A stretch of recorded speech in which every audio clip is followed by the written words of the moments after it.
I want to quickly talk to you about GarageBand, and this is a full tutorial for podcasters. So here's a review, or the overview rather, that I want you to pay attention to. So when you think about GarageBand, I want you to think about Apple ecosystem. So GarageBand is an Apple product. So basically, it was actually created for Apple users. So it is actually it's a free audio production app included with Mac OS and iOS. It is user friendly and delivers pro level results sufficient for most podcasters, especially if you are at the beginning of your podcasting career. You will love GarageBand. And so GarageBand actually, I just need to say that GarageBand was originally created for music production, but there are free workarounds. There are a lot of workarounds you can actually do to make sure that the tool is suitable for your podcasting goals. But I just want to say that if you are into music, if you have, like, let's say you want to add some music capabilities to your podcast, you will love GarageBand a lot.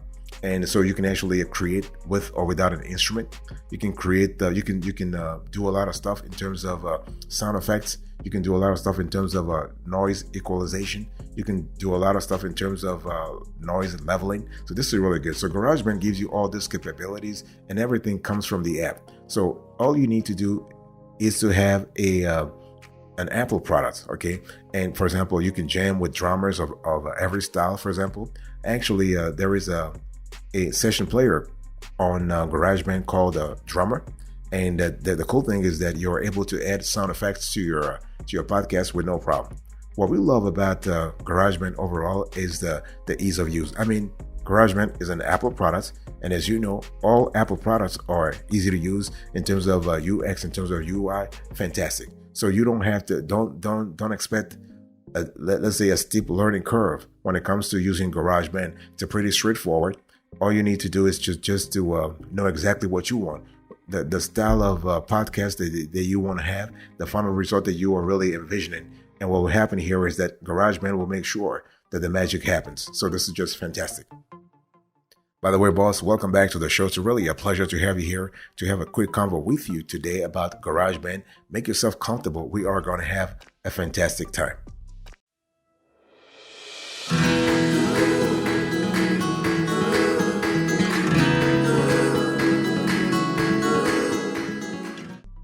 Let me walk you through the steps you need to have to have in mind if you're trying to use GarageBand. So the first thing you have to do is to actually set up a template, because everything starts with the template.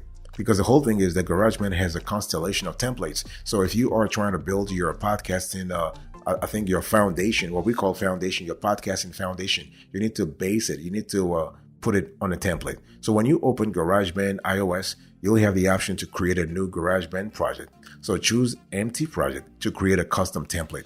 Okay. So once you have a custom template, you have the ability to do whatever you want to do. You can add stuff, you can remove stuff.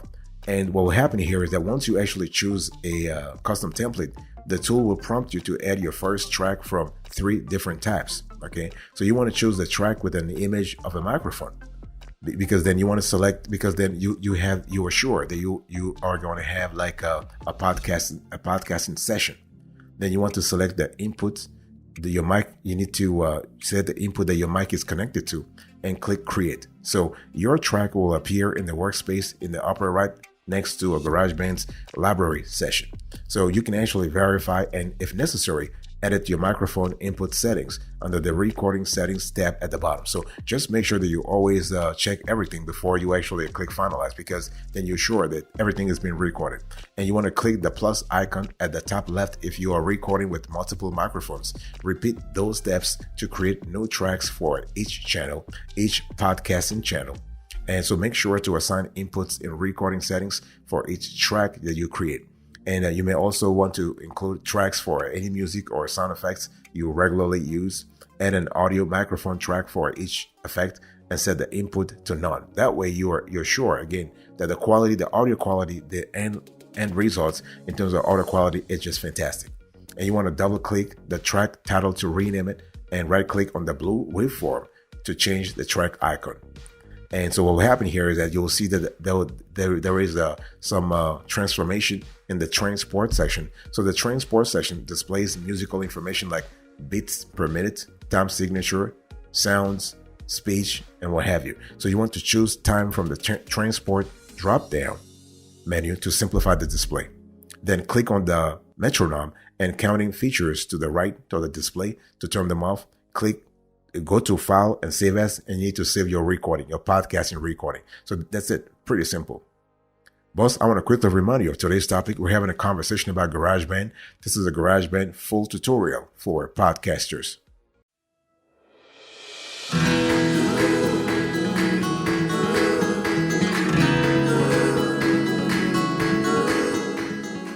Next, what you want to do is, and this is step number 2, you want to record your episode, your podcasting episode. So when you open your template, save it as a new project so you don't accidentally change any settings that you have. And if you're recording a solo podcast, you will select single track recording. If you're recording with co-host or guest, choose multi-track recording. And so let's first talk about the single track recording, and then we'll talk about the multi-track recording. So when you actually, so with single track recording, all you need to do here is hit the right record button. So before you record though, check your mic settings and record a test to check your levels, okay? And check your tone, check everything. Adjust the input gain on your audio interface to compensate whatever is too loud or soft. Your levels should stay below the yellow or red territory. It's all about the noise equalization, really. Because the bottom line here is I want you to think about the end user. I want you to think about the listener. Not you, but the listener. So that's for a single track recording. What about multi-track recording? Well, multi-track recording, as I just said, lets you record each person on their own track. So recording on separate tracks makes it easier to edit each person's audio in post. So you want to click the plus symbol in the top left corner to add an additional track. Select microphone track again and choose the appropriate input for each mic. It can be input 2, 3, 4, depending on the number of guests or co-hosts you have. Then click create. And so it's always a great idea to rename each track by the speaker to avoid confusion. That way you are clear who said who is who. By default, GarageBand only records one track at a time. To enable multi-track recording, go to the menu bar and choose track, configure track header. And you can also right click on any track and choose configure track header. And so this is the keyboard shortcut is Option plus T. And you want to tick the box next to record enable to toggle it on in the dialog that opens. This will add the record enable button to each track, and you want that because you want to actually activate the multiplicity of track records here. So when you are ready to start, toggle on the record enable button on each track you want to record on. The tracks will flash when they are armed. To disarm a track, click the record enable button again. Armed tracks will record simultaneously when you press the record button. This is really good. Now, I just want to give you a few, let's say a pro tip here. If you cannot arm multiple tracks, double check your recording settings for each one and make sure that you have separate inputs. And GarageBand will not record the same input to multiple tracks.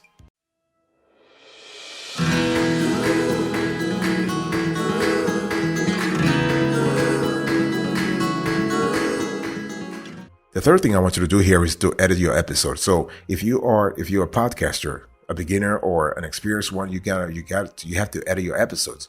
You only need to know a few features in GarageBand to edit your podcast. And so you have the loop pointer. So the loop pointer tool shortens an audio clip by dragging it from the edge. So to reveal previously trimmed audio, drag the edge back out. Okay. And so the pointer tool appears when you hover your cursor over to the lower right edge of an audio region. So you want to use this tool to trim any clip to the appropriate length. And then you can actually split regions at playhead. So the keyboard shortcut here is Command plus T. So in the menu, you go to Edit, Split Regions at Playhead. And so you can see on the screen here. So what happens here is that the Split Regions at Playhead tool lets you split a clip into separate clip regions that you can move and edit individually. And this is kind of important because if you're trying to really, let's say you're trying to customize the delivery for your audience, for example, or you have another goal when it comes to podcast monetization, you are able to actually dissect. You're able to have singular, specific, I would say, audio section for specific audiences. And this comes in handy if you want to delete a few seconds from the middle of your track, for instance. Just isolate the regions, trim the clip, and move the sections together to close the gap. So in terms of functionality, this is just fantastic. One thing I also need to say here is that when we talk about having a specific section for your audience, it's all about what your audience wants. It's all about you collecting feedback continuously, so you have a clear idea of what works or what doesn't work. Because the thing is that if you are using audio, like if you're using GarageBand can do nearly anything that you tell the software to do, but you have to be clear about what you want GarageBand to do. And for example, when you use the loop pointer is kind of cool in terms of giving the exact length of audio that your audience wants. Sometimes podcasters have a tendency to talk a lot, including you and me. So you could be talking about a topic for forever, but during the editing process that your listeners don't need to hear that much. So this is where you use tools to actually get a great final results. By the way, boss, I want to quickly remind you of today's topic. This is a GarageBand tutorial for podcasters.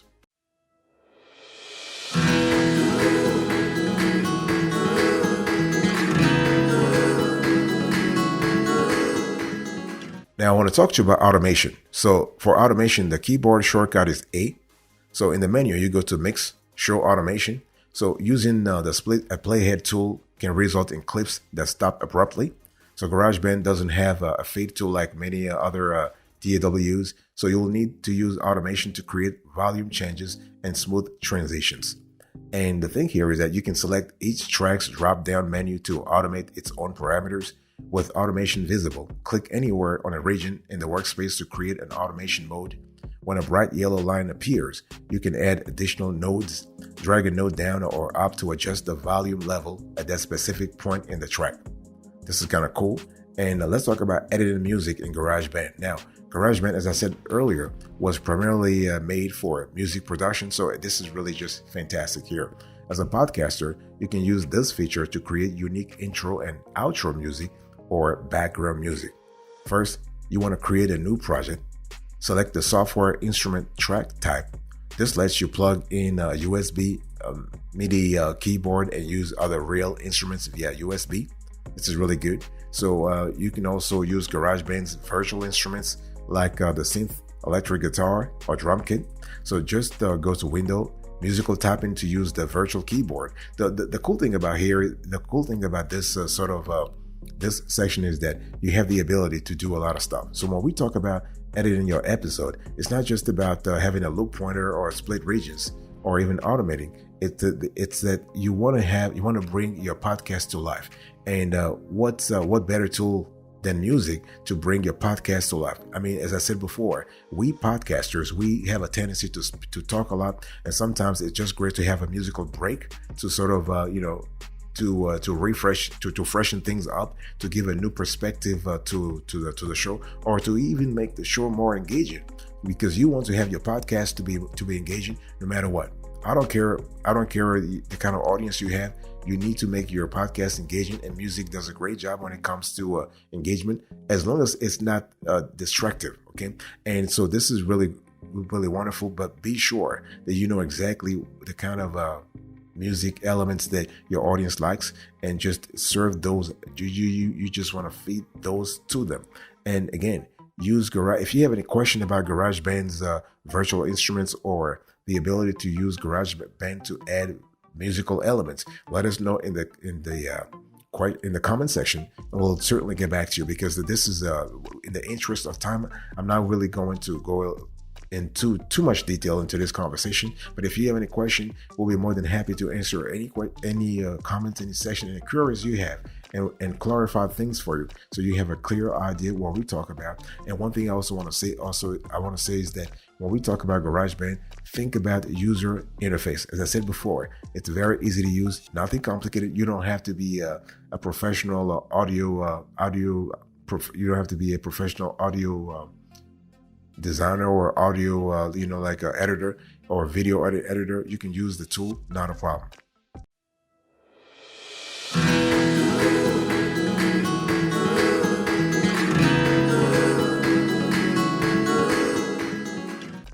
Step number 4, you want to assemble and mix your episode. So it's time now to arrange your tracks into a podcast episode. And this is really not an exact science, but you can use a couple of tips to actually streamline your editing workflow. First of all, you want to arrange your tracks. So try to keep different types of audio on their own track. So music, sound effects, and each voice should all be kept separate. From there, you have two options. Okay. So option 1, you can arrange tracks chronologically. Or option 2, you can use one track per audio source. Let's quickly go through each of them here so we have a clear idea what we're speaking about. First of all, you want to arrange tracks chronologically. So you can arrange your audio tracks chronologically, beginning at the top. In this example, you actually are, as you can see on the screen here, we have an intro clip followed by theme music on the track below. So then we have the intro narration and the interview itself. This arrangement allows for visual organization with audio cascading from top left to bottom right. This is really good. So this is option number 1, where again, you're doing things chronologically. Now, option number 2 is to use one track per audio source. So when you use one track per audio source, you only have to apply effects, EQ, compression, etc. once. And so in this setup, the intro clip will be on the same track as the interview since they are from the same source. For example, the intro and outro narration will be on one track, assuming both segments were taken from the same audio recording. And intro and outro music could be on the same track if you are not using different processing on them. So this approach can minimize the number of tracks you use in your mix and save vertical real estate in your workspace. It's all about saving vertical workspace because at the end of the day, you're trying to give something portable and something, I would say, a succinct to your listener. Okay, it's not about just having the listener hear like a one or 2 hours worth of podcast, but 20 minutes, 25 minutes, depending on your niche. And so let's talk about mixing your tracks. So mixing is actually the process of striking a good balance between the levels of your different tracks. So we actually recommend using the voice level of your recording as the baseline for your other levels. And so each track has a metered volume slider in the track header. Listen to a clip of your episode to ensure the voice levels are in the meter's green range. And that you need to have that. Then you want to set any intro or outro music to a level that sounds consistent with the voice level. Do the same with any sound effects or narration. So balancing your volume gives you what's called a static mix. So once you have actually set up your static mix, you can leverage the power of automation, really. So you want to add volume automation to music to have it play behind into narration or fade the level out gradually. This is totally possible in GarageBand. You can also use this tool to eliminate pops or clicks in your audio, which you want anyway for better better listener experience.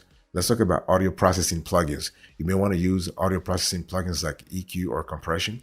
So this effects help shape the tone or dynamic range of your material. Keep in mind that less is more in most cases. So this is really good. Just make sure that your effects processing doesn't add or subtract volume from your static mix. Some plugins, based on our experience, include an output control to raise or lower the volume of its unprocessed levels. So you can also use GarageBand's gain plugin located under the utility section of the plugin list. And so if you're looking for more mixing and mastering capabilities, consider upgrading to Logic Pro X, Apple's pro-level audio editing software.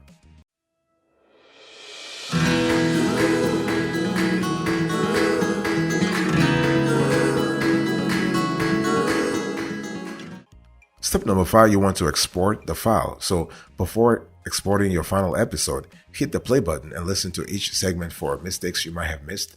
When you are happy with the mix, export it as a single audio file in WAV format. Click Share, Export Song to Disk. A dialog will open where you can actually name your file, choose a destination for it, and select the format. So once you fill out the required fields, click Export. This is really simple. You can see on the screen here. And so after you export your file, do something relaxing to reset your mind and ears. Then listen to the episode one more time for mistakes you might have missed. It's very important to take the time to acclimate yourself with the recording the first time, The second time, what we actually advise folks to do is to actually review the recording 3 times before publication. Because the thing is that the first time you do the recording, that you are more in the mood. Second time, you are in the mind. And third time, you are in the audience. Okay, mood, mind, and audience. It's really important to follow this trifecta, so you have a clear idea. You can catch whatever mistakes were not captured the first 2 times. You always want to be able to have this ability to look at things, I would say, holistically, to see if your podcast overall is of high quality. And but this is it. So once you are satisfied with the quality, just upload the file to your podcast host for distribution. And this is really good. Now, I want to give you a few pro tips. You want to export an uncompressed WAV file to ensure the best audio quality. And but just remember that when we talk about GarageBand, we're speaking about a beginner tool. Okay, a beginner tool that's great for editing podcast episodes. There's no sort of comparison, if you will, between Logic Pro and GarageBand. So this is really great. So even though this software, GarageBand, was created for musicians, the workspace is intuitive and has everything most podcasters need to edit a quality episode. So if you are into editing your own quality episode, you might want to think about GarageBand.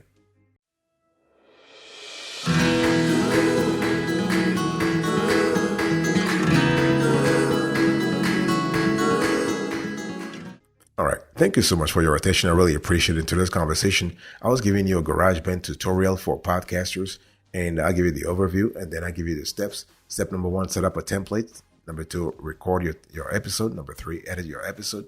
Number 4, you want to assemble and mix your episode. Number 5, you want to export file. Number 6, you want to think about your goals and see if GarageBand is for you. Thank you. God bless you. I'll speak to you another time. But until then, remember, stay marvelous.